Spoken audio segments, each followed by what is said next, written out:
যারা বলতেছেন আরও গ্রামে ওয়াইফাই, শহরের অনেক স্মার্ট ছেলেরা বলতেছেন গ্রামে ওয়াইফাই দেওয়ার কারণে অনেক মানুষ হয়তো খারাপ হয়ে যাইতেছে, খারাপ হয়ে যাবে। আমি আপনাদেরকে বলছি ভাই, গ্রামে যদি ওয়াইফাই নাও দেয়, আমি যেই প্রত্যন্ত একটা অঞ্চলে থাকি সেখানে আমরা আরও 5 বছর আগে থেকে আমরা ওয়াইফাই ব্যবহার করতেছি, ঠিক আছে। এবং ধরেন ওয়াইফাই ছাড়াও গ্রামে এমন মানুষ আছে তারা প্রতি মাসে 1-2 হাজার টাকার ইন্টারনেট তাদের ফোনে রিচার্জ করে। দেখেন আবার অনেকে বলতেছেন যারা কন্টেন্ট ক্রিয়েটর আছেন গ্রামে ওয়াইফাই দেওয়ার কারণে অনেকে ট্রোল করেন, মজা করেন। আপনারা যে ভিডিওগুলো বানান এই ভিডিওগুলো শহরের মানুষ দেখার মতো তাদের টাইম থাকে না। কেন টাইম থাকে না জানেন?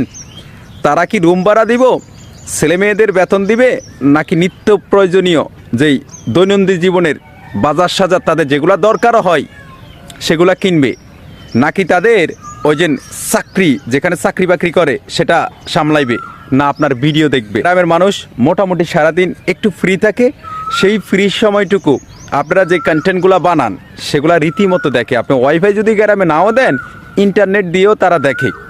এখন আসি, এই ওয়াইফাই দেওয়ার কারণে হয়তো আমরা প্রযুক্তি বাংলাদেশে আপডেট হচ্ছে না, তো আমরা দিন দিন আরও খারাপ হয়ে যাচ্ছি। কেন? এই প্রযুক্তিকে আমরা ভালোভাবে ব্যবহার করি না। আমরা কিভাবে আরেকজনের ক্ষতি করা যায়, ক্ষতি হয় সেভাবে আমরা ব্যবহার করি।